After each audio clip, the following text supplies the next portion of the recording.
Terrorist అన్నా, దాయాది దేశం పాక్ అనే మాట విన్నా ఎంతటివారైనా భయంతో వణికిపోతారు. వెనకా ముందు ఆలోచించకుండా ప్రాణాలు తీసేవారిని చూస్తే సామాన్య ప్రజలకు గుండెలు గుభేలుమంటాయి.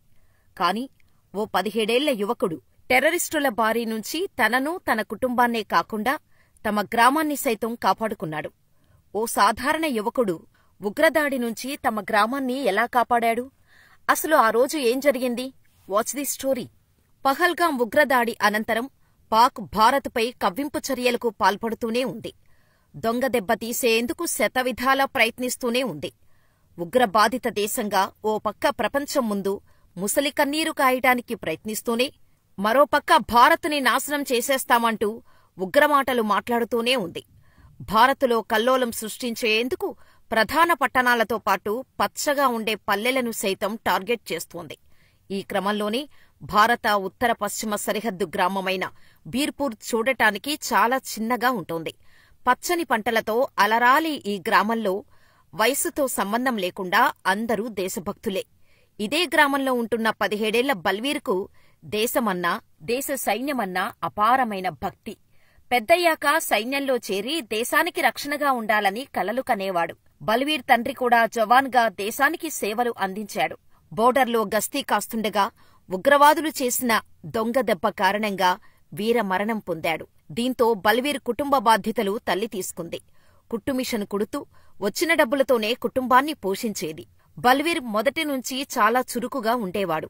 అసలు రేడియోలు ఎలా పనిచేస్తాయి, సోలార్ సిస్టమ్ పనితీరు ఏంటి అని ఎప్పుడూ కమ్యూనికేషన్కు సంబంధించిన వాటిపై అవగాహన పెంచుకునేవాడు.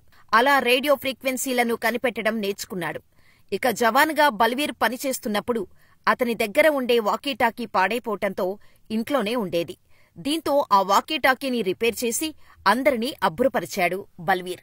ఆ వాకీటాకీతో తన ఇంట్లో ఓ చిన్న రూములో రేడియోతో పేర్ చేసి పెట్టాడు. ఇదిలా ఉండగా పహల్గాంలో ఉగ్రదాడికి ప్రతీకారంగా ఆపరేషన్ సింధూర్ను చేపట్టి ఉగ్రస్థావరాలను కూల్చేసింది. దీంతో పాక్ ప్రతిదాడులకు దిగే అవకాశం ఉందని సరిహద్దు ప్రాంతాలను హెచ్చరించింది ఇంటెలిజెన్స్ విభాగం. ఈ విషయాన్ని పేపర్ ద్వారా తెలుసుకున్నారు బల్వీర్ గ్రామస్తులు. వారి గ్రామం సైతం సరిగ్గా బోర్డర్లో ఉండటంతో గ్రామస్తులంతా భయంతో వణికిపోయారు.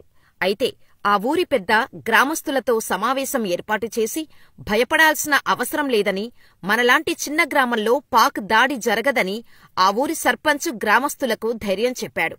కాని బల్వీర్కు మాత్రం ఎక్కడో అనుమానం వచ్చింది. ఎందుకంటే బీర్పూర్ దగ్గర సైనికులకు చెందిన ఓ టెలికమ్యూనికేషన్ టవర్ ఉంది. దీంతో పాక్ దాడి చేస్తే తమ గ్రామం మొత్తం నాశనమవుతుందని అర్థమైంది బల్వీర్కు. ఇదే విషయాన్ని ఆలోచిస్తూ రోజంతా గడిపేసిన బల్వీర్కు ఏం అర్థం కాక రాత్రి 11 గంటల సమయంలో తను మోడిఫై చేసిన రేడియోని వింటూ ఉన్నాడు. సరిగ్గా అప్పుడే ఓ విచిత్రమైన ఫ్రీక్వెన్సీ వచ్చింది బల్వీర్ రేడియోకి.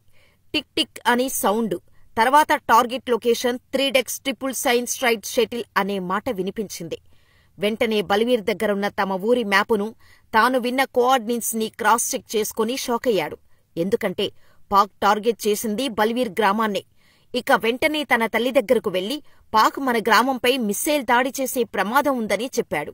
దీంతో కంగారు పడిన బల్వీర్ తల్లి, అలా జరుగుతుందని చెప్పటానికి నీ దగ్గర ఆధారం ఉంటే ఊరి సర్పంచ్కు చెప్పు అని చెప్పింది. తల్లి సూచన మేరకు సర్పంచ్ ఇంటికి పరుగు పరుగునా వెళ్లాడు. అప్పటికే పాక్ దాడి చేసే అవకాశం ఉందని పేపర్లో చదవటంతో గ్రామ పెద్దలంతా సర్పంచ్ ఇంటి దగ్గర సమావేశమయ్యారు. ఇక అక్కడే ఉన్న అందర్నీ చూసిన బల్వీర్ తన విన్న నిజాన్ని చెప్పేశాడు. కాని బల్వీర్ చెప్పిన మాటలను ఆ గ్రామ పెద్దలు మొదట నమ్మలేదు. అయినా దాడి జరిగితే భారత ఆర్మీ చూసుకుంటుందిలే అని చెప్పారు వారంతా. దీంతో ఎవరు తనను నమ్మినా నమ్మకపోయినా తన గ్రామాన్ని తానొక్కడే కాపాడుకోవాలని అనుకున్నాడు. తనను ఎవరూ నమ్మకపోవడానికి కారణం తన దగ్గర ఆధారాలు లేవు కాబట్టే అని తన రేడియో దగ్గరే కూర్చొని మళ్లీ సిగ్నల్స్ వస్తాయేమో అని ఆ రాత్రంతా వెయిట్ చేశాడు. తాను ఊహించినట్లే మరోసారి పాక్ కమ్యూనికేట్ అయింది.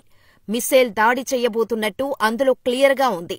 దీనంతటినీ రికార్డ్ చేసిన బల్వీర్ ఉదయాన్నే రేడియోని తీసుకుని వెళ్లి ఊరి సర్పంచ్కు వినిపించాడు. దీంతో సర్పంచ్ సహా ఊరి వారంతా షాకైపోయారు.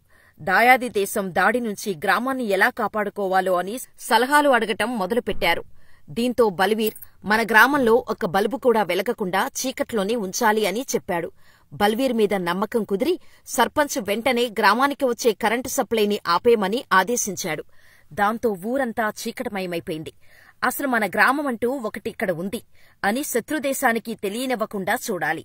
గ్రామం ఇక్కడి నుంచి తరలిపోయిందని నమ్మించాలి అని చెప్పాడు బల్వీర్. అందుకోసం మనం జాతర జరుపుకునే భారీ ఖాళీ స్థలంలో ఫేక్ గ్రామాన్ని సృష్టించి అక్కడే మనందరం ఉన్నట్టు నమ్మించాలి అన్నాడు బల్వీర్. బల్వీర్ మీద నమ్మకంతో ప్రజలంతా కలిసి మినీ సైజు నకిలీ గ్రామాన్ని సృష్టించారు. వారి ఇళ్లల్లో ఉన్న బల్బులు తీసుకొచ్చి నకిలీ గ్రామంలో వెలిగించారు. ఇక బల్వీర్ తన తెలివితో ఆ బల్బ్స్ ఆటోమేటిక్ గా ఆగి వెలిగేటట్టు చేశాడు. ఇక అందరూ చీకటిమయంగా మారిన అసలైన గ్రామానికి వెళ్లి ఎవరింట్లో వారు ఆందోళనగా ఉన్నారు. గ్రామం మొత్తం కారు చీకట్లు కమ్మేసినట్టు ఉంటే వీరు కలిసి సృష్టించిన ఫేక్ విలేజ్ మాత్రం స్ట్రీట్ లైట్స్ తో వెలిగిపోతోంది. ఇక బల్వీర్ తన ఇంట్లో రేడియో దగ్గర కూర్చొని సిగ్నల్స్ కోసం వెయిట్ చేయటం మొదలుపెట్టాడు. ఇంతలో target confirm, mission on the way అని మాటలు వినిపించాయి. దీంతో బల్వీర్ అలర్ట్ అయ్యాడు. ఇక బల్వీర్ వెంటనే గ్రామంలో అందరికీ మిస్సైల్ లాంచ్ అయిందని, ప్రతి ఒక్కరూ జాగ్రత్తగా ఉండాలని సిగ్నల్ ఇచ్చాడు. అలా బల్వీర్ సిగ్నల్ ఇచ్చాడో లేదో ఇలా పాక్ మిస్సైల్ భారీ శబ్దంతో ఢామ్ అంటూ వీరు సృష్టించిన ఫేక్ గ్రామంపై దాడి చేసింది. మిస్సైల్ ధాటికి ఆ సృష్టించిన గ్రామం నామరూపాల్లేకుండా పోయినా అసలైన గ్రామంలో ప్రతి ఒక్కరూ సేఫ్గా ఉండటంతో అందరూ గట్టిగా ఊపిరి పీల్చుకున్నారు. గ్రామాన్ని కాపాడిన సూపర్ హీరో నువ్వే అంటూ బల్వీర్ను గ్రామస్తులంతా పొగడటం మొదలుపెట్టారు. ఇక గ్రామం మొత్తం సంబరాలు చేసుకుంటుండగా పాకుపై భారత మిస్సైల్ ఎక్కుపెట్టింది. అస్సలు టార్గెట్ మిస్ కాకుండా పాకిస్తాన్ మిస్సైల్ స్థావరాలను నాశనం చేసింది. దీనికి కారణం కూడా బల్వీరే. పాక్ మిస్సైల్ దాడి విషయాన్ని సైన్యానికి అందించాడు బల్వీర్. ఆపరేషన్ సక్సెస్ అయ్యాక సైన్యం బల్వీర్ గ్రామానికి వచ్చింది. అందులో ఓ ఆఫీసర్ బల్వీర్కు సెల్యూట్ చేస్తూ నువ్విచ్చిన ఇన్ఫర్మేషన్తోనే శత్రుదేశాన్ని తోకముడిచేలా చేశామని చెప్పారు. నీ ధైర్యానికి, నీ సమయస్ఫూర్తికి హ్యాట్సప్ అని చెప్పాడు. అటు గ్రామాన్ని ఇటు దేశాన్ని కాపాడిన బల్వీర్ను గ్రామస్తులంతా కలిసి సన్మానం చేశారు. ఇక ఇంత మంచి చేసిన బల్వీర్ చదువు కోసం స్కాలర్షిప్ ఇవ్వటంతో పాటుగా నేషనల్ సెక్యూరిటీ యూత్ అవార్డుని ప్రకటించారు పీఎం ఆఫీస్ నుంచి వచ్చిన అధికారులు. అంతేకాకుండా బెంగళూరులో డిఫెన్స్ సైన్స్ ఇన్స్టిట్యూట్లో పూర్తి స్కాలర్షిప్తో ట్రైనింగ్ ఇవ్వనున్నట్టు ప్రకటించారు. మరి బల్వీర్ లాంటి యువకుడు గురించి మీరేమనుకుంటున్నారో మాకు కామెంట్ చేయండి.